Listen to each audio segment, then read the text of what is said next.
পাহাড়ি মিষ্টি মধুবন কামড়ে কামড়ে মজা। আমার মিঠাই খাইলো না, গাল বইরা সব খাইলো না। ভাইমান সিংহের বেড়ায় আইছে, আপনারা কেউ খাইলেন না। সাদের পিঠা রে সাদের পিঠা, কামড়ে কামড়ে মজা, গালে গালে মজা, গালে গালে মজা। মানিক দে দেখা যা, আবু রে খায়া যা, খায়া যা লয়া যা। কত টাকা করে এই পিঠা? 10 টাকা। কি পিঠা এটা? এটা পাহাড়ি মিষ্টি মধুবন পিঠা, ময়মনসিংহ মধু। আচ্ছা একটা দেন তো।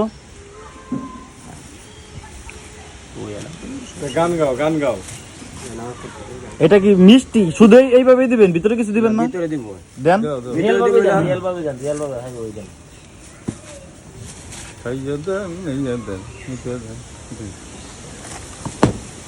হয়ে গেছে না? লসের পিঠা, দেওয়ার ভাবির লসের পিঠা। আচ্ছা আমার হাতে যে পিঠাটা দেখতেছেন এটা হচ্ছে ময়মনসিংহের মধুবন রসের পিঠা। মানে এই পিঠাটা হঠাৎ আজকে দেখলাম যে এই আমার সামনে দিয়ে যাইতেছিল, তাই আমার কাছে একটু ইউনিক মনে হইলো।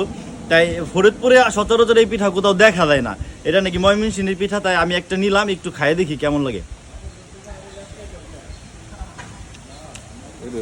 এটা দাম রাখছে 10 টাকা। 10 টাকা অনুযায়ী খাবারটা আমার কাছে খুবই ভালো লাগছে, একদম সফট। আপনারা যদি এটার আমি অ্যাকুরেট লোকেশনটা দিতে পারবো না, কারণ ওরা বিভিন্ন এলাকায় ঘুরে ঘুরে এটা বিক্রি করে। যদি কখন আপনাদের সামনে কখনো এটা পেছে একটা আবার 10 টাকা দিয়ে ট্রাই করবেন, আশা করি সকলের কাছে পিঠাটা অনেক ভালো লাগবে। আর তাদের ডায়াবেটিক্স আছে, যারা নাকি মিষ্টি পছন্দ করেন না, তারা বললে মিষ্টি ছাড়া আপনি করে দেবে। এটা পরবর্তীতে এটার উপরে একটা মিষ্টি দেওয়া হয়।